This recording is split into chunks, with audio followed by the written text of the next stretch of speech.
A palavra é o senador piauiense. Eu agora me lembrei de Monsanto. Monsanto. É o Mano Ferrer. Grande líder, Monsanto.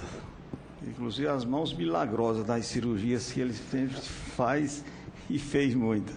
Queria cumprimentar o nosso presidente, principalmente o André, o Dário, e fazer uma indagação que eu considero importante, já que também fui prefeito de Teresina, e cortada por duas BRs que demandam o norte e sul do país. A BR-316 e a BR-343. Há mais de 20 anos, os 5 quilômetros que teve duplicação na BR-316 foi feito através de um esforço do governo do estado, do Piauí, com o prefeito municipal da capital. 23 anos depois, o DENIT, consequentemente o Ministério do Transporte, o governo federal, nada fez. E isso trazendo uma série de problemas para a mobilidade urbana da capital, vez que os veículos pesados que demandam, aliás, para o norte vindo do sul do país e vice-versa, isso traz um transtorno brutal para a cidade de Teresina. E agora, mais uma vez, o governo do estado tomou dinheiro emprestado para fazer 10 quilômetros Teresina em direção ao sul e 10 quilômetros em direção ao norte, respectivamente nas BRs 316 e 343, o que eu não acho justo, considerando que 80% desse transporte de carga pesada passa pelo estado, cruza o estado, não é? E para resolver um problema de mobilidade urbana na capital, o governo do estado, decorrido 23 anos depois, fez um esforço para fazer 5 quilômetros, apenas 5 quilômetros de duplicação. Quer dizer, teve que repetir o mesmo fato, quer dizer, um sacrifício para o tesouro do estado, já que essa federação que está aí é uma federação injusta, não é? Em que os recursos são centralizados todos no governo central, aqui em Brasília, do governo da União, com prejuízo de tamanho para os estados e municípios. Bom, a pergunta nossa está sendo feito, só para adiantar, eu acho que o nobre André sabe disso, está sendo feito um estudo de viabilidade técnica, econômica, ambiental das duas BRs, ou seja, Teresina até a cidade de Piripiri, 165 quilômetros, e Teresina na BR-316, demanda ao sul do estado do Piauí. Está sendo feito, isso é um esforço muito grande, inclusive um trabalho da bancada federal, nosso, todos nós, com relação a isso. Mas eu queria que você adiantasse alguma coisa em termos de planejamento, né, para 10 anos, um planejamento quinquenal, se há a possibilidade, considerando especialmente a escassez de recursos, a limitação de recursos, de se alocar recursos para essa obra de duplicação dessas duas BRs saindo de Teresina. De outra parte, eu queria só aproveitar a oportunidade também, da BR-135, 135, sul, região do Gurgueia, por onde escoa toda a produção de soja e grãos dos cerrados piauienses. É uma estrada, é uma BR, cujas especificações ainda são da época que era uma PI, uma rodovia estadual, e no momento está havendo graves problemas do cruzamento desses bitrens, né, que saem dessa região dos cerrados do Piauí, e também levando insumos do que se refere a fertilizantes, etc. E a Polícia Rodoviária Federal tem registrado acidentes constantes, permanentes, exatamente considerando que as especificações não atendem mais o que está ocorrendo em termos de tráfego pesado. BR-135, são mais ou menos os 380 a 400 quilômetros que devem ser, quer dizer, ter as especificações técnicas, sobretudo nas pistas de rolamento, que não tem os acostamentos, que é um absurdo, uma BR, por onde trafega cargas pesadas, mais de 100 toneladas de grãos, sem os acostamentos. Aqui eu queria também, se fosse possível, se me adiantasse alguma coisa com relação a 135. Agradeço os questionamentos, senador.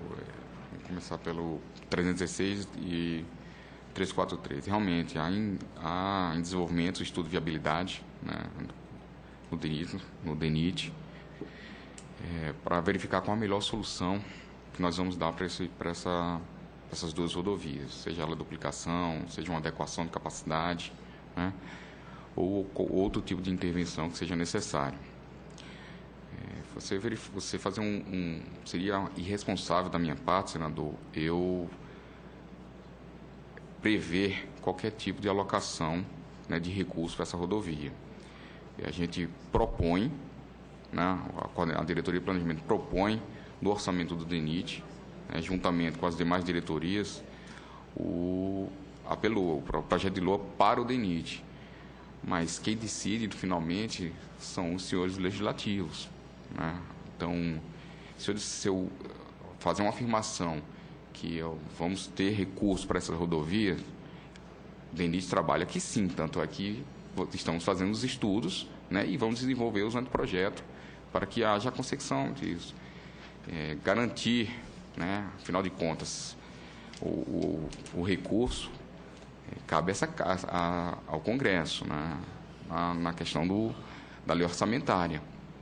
Então, se vier o recurso, nós estaremos preparados para executar o serviço, né, as ações necessárias para a BR-316 e 343. Então, mas o DENIT trabalha, com certeza, pensando que sim, haverá recurso, que o governo federal disponibilizar recurso para a gente fazer essas intervenções nessas rodovias. Em relação ao BR-135, também está em estudo, né, estudo de viabilidade, né, para desenvolvimento de projeto. No entanto, nós estamos com dificuldades em relação ao licenciamento ambiental em praticamente todas as rodovias, nos dois convênios da 235, né, também na 135, para aprovar os projetos. Então, o IBAMA, que esse licenciamento ambiental estava aqui com o IBAMA, né, a gente já solicitou ao superintendente que fizesse gestão ao órgão ambiental para levar a retirada dessas licenças para o órgão ambiental do estado do Piauí, para que a gente conseguisse dar agilidade e dar andamento no desenvolvimento dos projetos para as rodovias necessárias. Então, nós estamos também com atenção no estado do Piauí, sim, tá, senador? Estamos à disposição e qualquer outro questionamento, senhor, que tiver, eu me coloco à disposição para responder.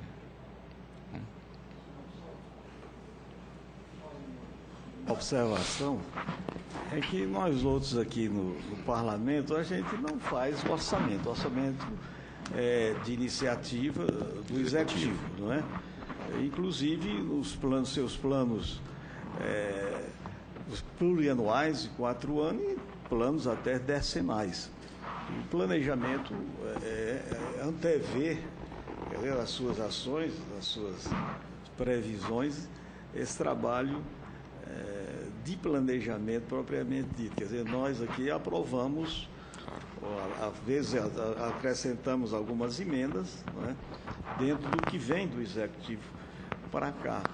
Agora, a gente sabe que eu sempre comento esse aspecto relacionado ao Estado brasileiro. Quer dizer, as demandas, quer seja nessas áreas específicas, como é a infraestrutura de estradas, energia, comunicação, etc., a infraestrutura social, educação, saúde, enfim, uma série de demandas da sociedade em que o Estado não está atendendo essas demandas por limitações de recursos. De outra parte, uma das saídas são as parcerias público-privadas e as concessões, privatizações, etc. Mas para a região norte e nordeste, onde o tráfego Quer dizer, ainda não justificam o investimento privado, considerando que não há retorno, ou seja, os investimentos feitos, o retorno é no longo prazo. Então, a gente vive, digamos, num impasse.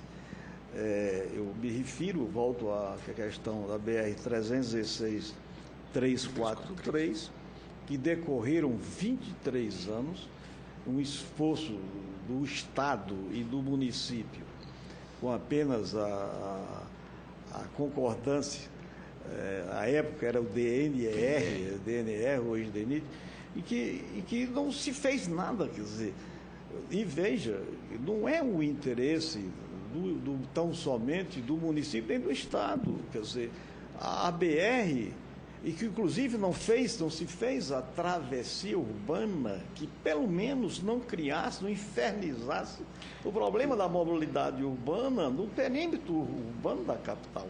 Quer dizer, além de não fazer o investimento, não fez o que deveria fazer, quer dizer, tirar do perímetro urbano da capital o tráfego pesado, que vem do sul e demanda ao norte, ou vice-versa. Quer dizer, trazendo gravíssimo problema para a mobilidade urbana. Ou seja, o que eu vejo, meu estimado André, eu comentava isso ontem com o nosso querido senador presidente, o Garibaldi Alves, quer dizer, da impotência do Estado na satisfação das demandas, quer seja na área econômica e social. Quer dizer, o Estado brasileiro é um Estado autofágico, em que hoje, praticamente, a receita ela é para cobrir a despesa do Estado, especificamente com o pessoal, ou o custeio, a manutenção da máquina, sem, digamos, de se sobrar recursos para investimento. Quer dizer, é um problema que se agrava a cada instante. Eu vejo isso de outra parte, no que se refere à questão da segurança, ou insegurança, que paira sobre todos os cidadãos brasileiros. E a Constituição diz, olha, a segurança é um dever, quer dizer, uma obrigação do Estado membro da Federação, quando o crime não tem fronteiras.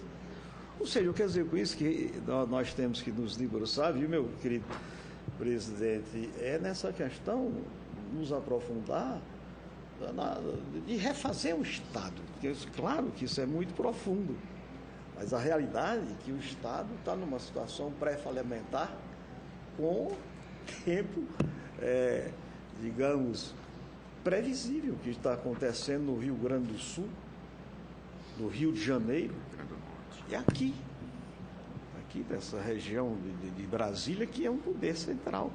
Quer dizer, é uma exteriorização, uma materialização da falência do Estado, da impotência do Estado face à crise que se agrava. Isso que se refere às funções, quer dizer, de Estado. Essa observação que eu queria fazer face a um grave problema que nós estamos enfrentando e todas as capitais do Brasil enfrentam. Agradeço ao senador Mano Ferreira.